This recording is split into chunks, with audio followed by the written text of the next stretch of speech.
Did you know that it's sets like this X-Wing here that saved Lego from an $800 million bankruptcy in 1999? In the winter of 2003, the world's largest toy empire was quietly bleeding to death. Behind closed doors in Billund, Denmark, executive desks were piled high with emergency charts pointing straight to zero. Lego was over $800 million in debt. They were days away from shuttering their factories forever. How did the creators of the world's most beloved building block fall so far? Simple. They forgot what made them great. In a desperate bid to compete with video games and television, Lego abandoned their core bricks. They bled cash building massive, unprofitable theme parks, manufacturing complicated action figures that kids didn't want, and alienating their core builders. The company was entirely out of moves. The banks were closing in. But in a final, desperate gamble that horrified company traditionalists, Lego decided to risk everything on a dangerous licensing deal.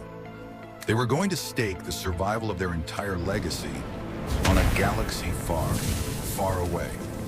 Partnering with a Hollywood sci-fi movie wasn't just a financial gamble. It was an ideological war. For nearly 70 years, Lego's strict internal policy completely banned any toys associated with warfare or violence.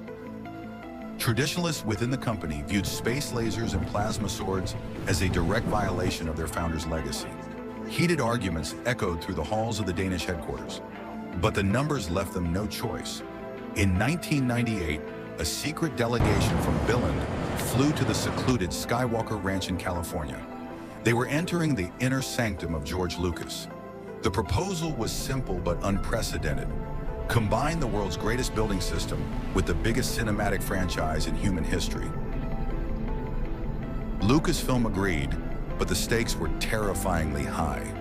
Behind closed laboratory doors, the design team went to work.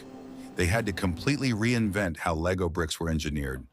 They created entirely new gray and black color palettes to match industrial Imperial starships.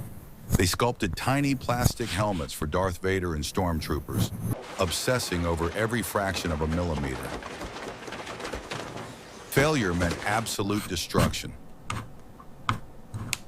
In 1999, alongside the release of The Phantom Menace, Lego Star Wars hit store shelves.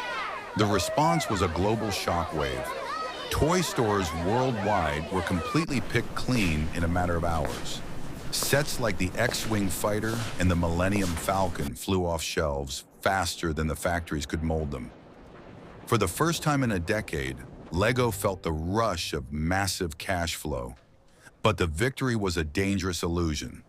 Blinded by the sudden influx of Star Wars cash, Lego leadership made a fatal miscalculation. They assumed the movie deal had fixed their underlying business flaws.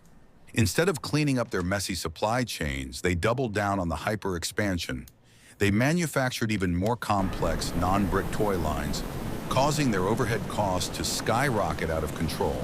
By 2003, the movie hype had faded. Star Wars wasn't in theaters, and sales plummeted by a devastating 30% overnight. The overexpanded supply chain completely snapped.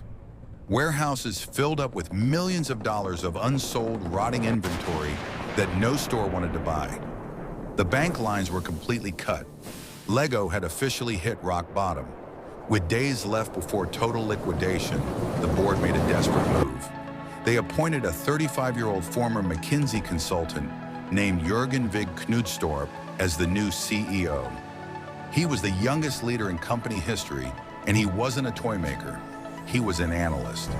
He walked into the chaos with a brutal mandate: simplify or die. Knudstorp's first target was the absurd inventory. Lego had allowed their design team to create over 12,000 unique plastic pieces, bleeding money on manufacturing costs. The new CEO ruthlessly slashed that number in half. He sold off the money-losing theme parks, canceled the weird non-brick action figures, and forced the designers back to basics. The core rule was reinstated. If a piece couldn't fit into the universal system of play, it wasn't made. Factories were re-engineered for hyper-efficiency. The molding machines were tuned to an impossible tolerance of 2 micrometers, ensuring every new brick snapped perfectly into a brick made 50 years ago. Perfection became the only standard. With the business stabilized, LEGO Star Wars returned with a vengeance. They shifted from basic models to massive, hyper-detailed collector sets designed for adults, like the Ultimate Collector Series Millennium Falcon. The strategy worked brilliantly. Adult fans who grew up with the movies flocked to the brand, turning plastic toys into a premium luxury commodity. Today, LEGO stands as the most profitable toy company on Earth, manufacturing over 220 billion bricks a year.